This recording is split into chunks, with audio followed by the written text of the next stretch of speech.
আছে বিশাল যুদ্ধজাহাজের বহর।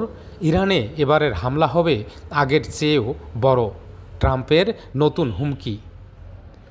ইরানে আগেরবারের চেয়ে বড় হামলা চালানোর হুমকি দিয়েছেন যুক্তরাষ্ট্রের প্রেসিডেন্ট ডোনাল্ড ট্রাম্প।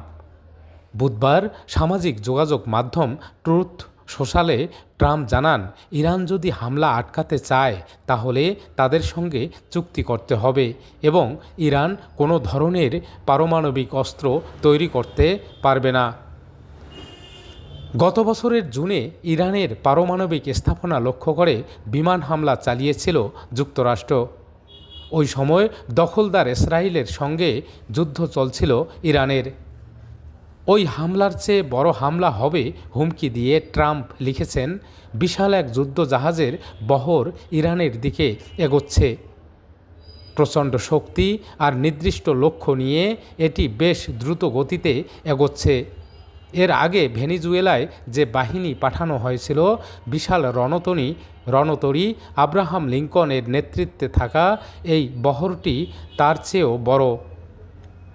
তারা যে কোনো সময় অভিযানে যাওয়ার জন্য প্রস্তুত, আর প্রয়োজন পড়লে অনেক দ্রুত এবং ভয়াবহ হামলা চালাতেও তারা পিছপা হবে না।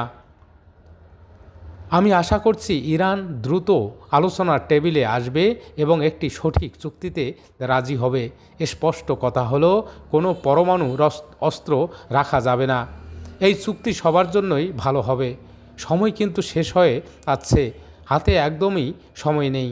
আমি ইরানকে আগেও বলেছি একটা সমাধানে আসুন, তারা শোনেননি বলেই গত জুনে অপারেশন মিডনাইট হামার হয়েছিল এবং ইরানের অনেক বড় ক্ষতি হয়েছিল। পরের বার হামলা হলে এটি আরও মারাত্মক হবে, তাই আবারও তেমন পরিস্থিতি ডেকে আনবেন না।